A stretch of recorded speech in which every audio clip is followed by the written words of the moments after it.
Imagine you're a superhero.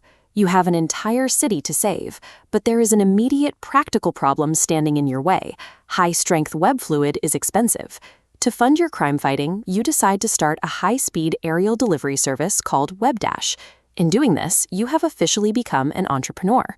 In business terms, an entrepreneur is simply an individual who takes on the financial risk to start and manage a brand new venture.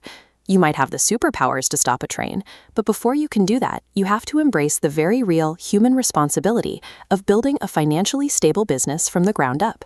Successfully launching a business requires a specific set of personality traits.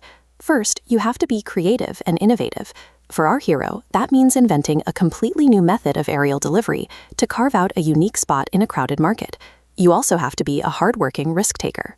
Getting a startup off the ground takes a physical toll, demanding long hours and very few days off.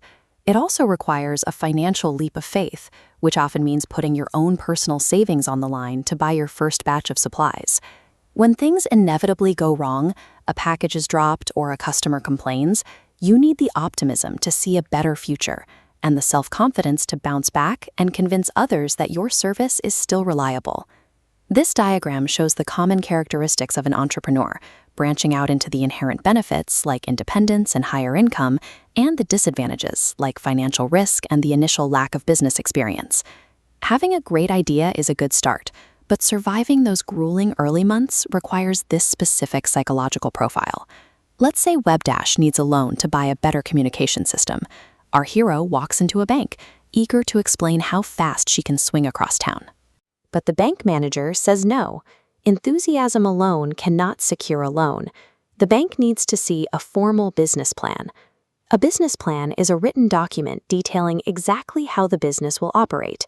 Writing it forces the owner to sit down, think seriously about potential weaknesses, and establish a clear step-by-step plan of action to avoid them. For the outside world, this document provides essential evidence. It proves to potential investors or creditors that you have done the math and that lending you money is a carefully calculated risk rather than a wild gamble. A good business plan acts like the steel frame hidden inside a skyscraper. It protects the new business from being blown over by the unpredictable winds of the market. This animated blueprint diagram shows the 5 core sections of a standard plan. First is the overview and objectives.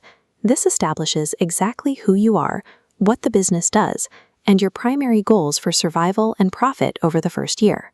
Next is market research.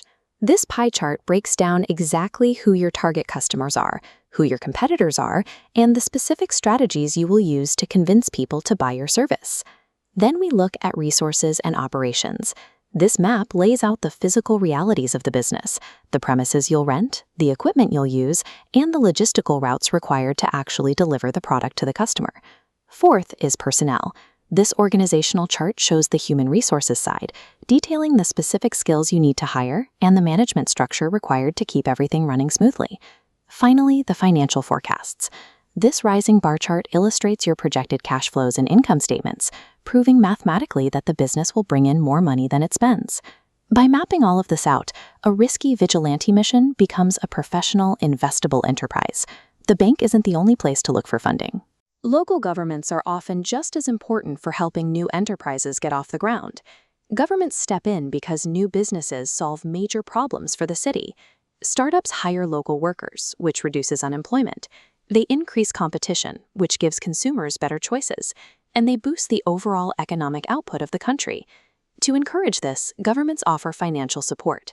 They might provide a grant, which is a sum of money given for a specific purpose that never has to be paid back, or they might offer a loan with very low interest rates. They also provide non-financial help. A city might organize free training schemes, offer mentorship from experienced business leaders, or help cut through the legal paperwork required to open your doors. A successful startup creates a ripple effect of wealth, taxes, and jobs.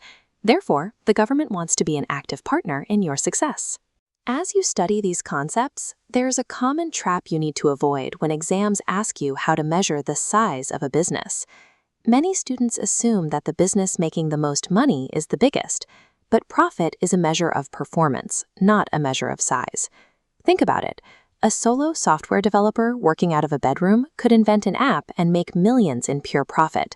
Meanwhile, a massive international airline employing 50,000 people could have a terrible year and operate at a massive loss. The airline is clearly the larger business, even if it made less money. To truly measure the scale of a business, you have to look at structural metrics. You count the number of employees, or you measure the capital employed, which is the total value of all the equipment, buildings, and long-term funds tied up in the company. Check the structure, not just the vault.